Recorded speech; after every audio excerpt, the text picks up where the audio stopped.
Assault weapons, owned by millions of Americans, endlessly customizable, exceptionally lethal. Multiple casualties! They've been used in nearly every single one of our country's deadliest mass shootings. But what is an assault weapon?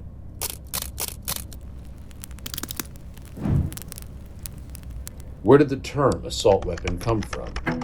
The NRA will tell you that assault weapon isn't even a real term, that it's something gun safety advocates adopted to deliberately confuse the public.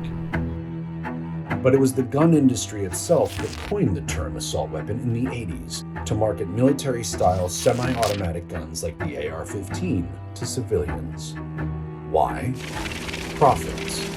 Because unlike other products that are designed to break so you'll always come back for more, like smartphones, cars, light bulbs, guns are durable.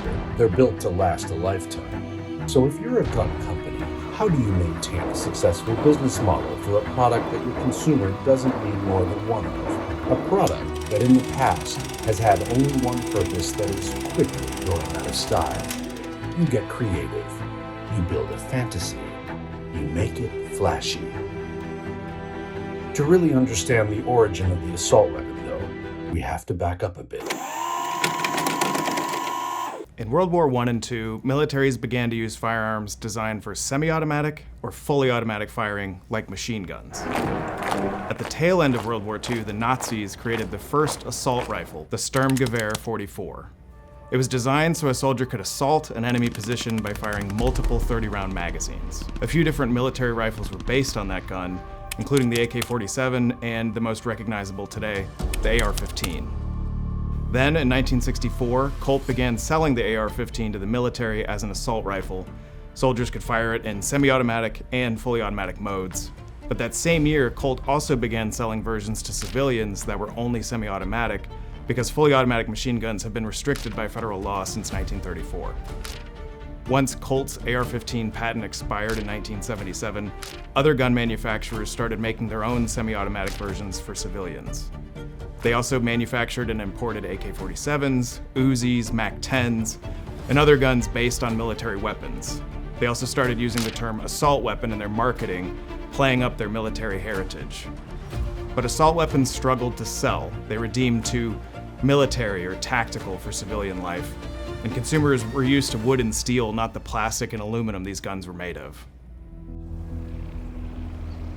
In 1989, tragedy struck.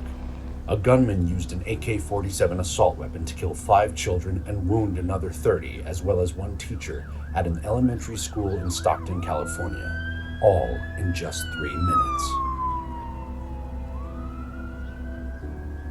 That same year, a gunman killed 8 people and wounded 12 others in Louisville, Kentucky, using an AK-47 and 2 MAC-10 assault weapons. Mass shootings involving assault weapons and high-capacity magazines began plaguing our country.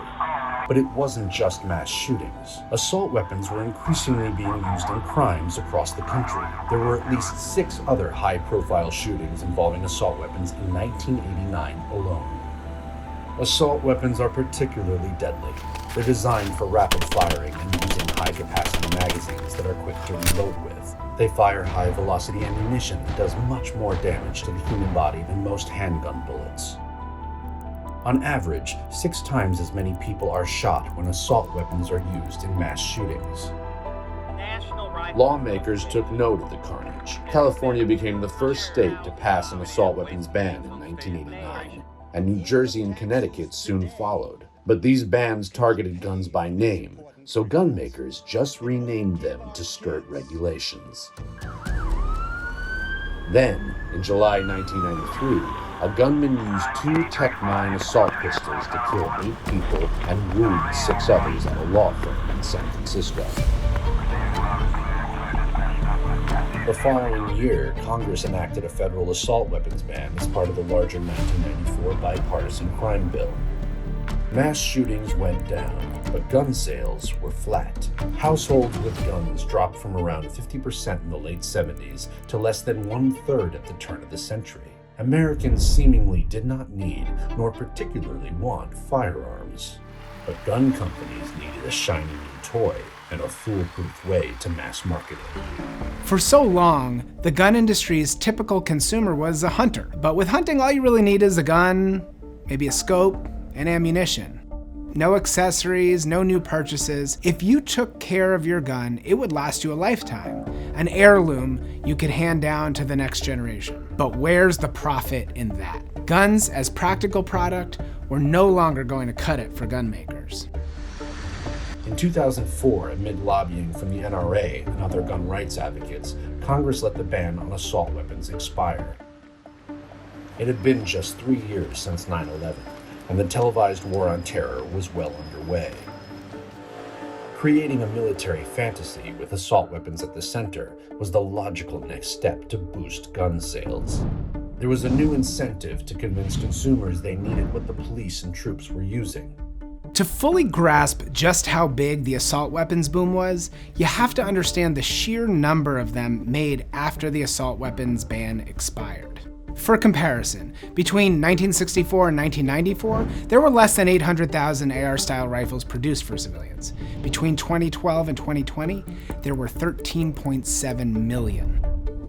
Assault weapons were a cash cow. Accessories upon accessories upon accessories upon accessories.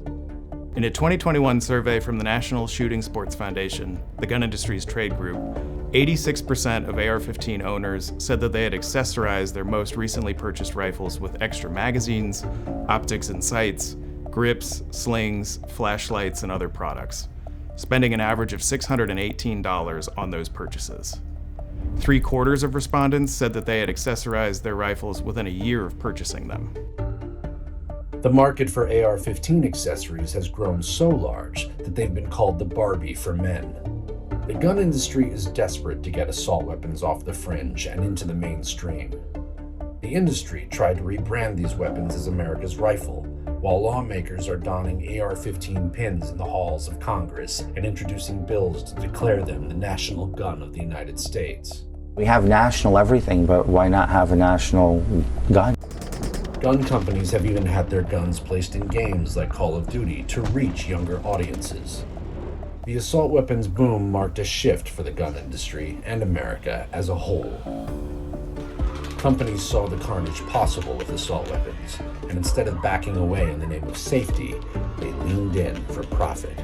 Think: assault weapons that fold up to fit into backpacks, assault weapons designed for children. This is the JR-15. It fits the kids really well. Devices like bump stocks that make assault weapons fire like fully automatic weapons. No industry can grow profits without innovation, but these companies are producing lethal weapons that get deadlier with virtually every development. Assault weapons were never intended for civilians. Eugene Stoner, a World War II veteran and the inventor of the AR-15, designed it with the military in mind. In 2023, one of his former mentees told the Washington Post that Stoner would have been horrified by the idea that he invented the tool of all this carnage in the schools. In just 20 years, assault weapons went from being something no one wanted to something marketed to the masses. And the impact of that has been felt in communities across the country. Assault weapons have completely changed America. Can we change it again?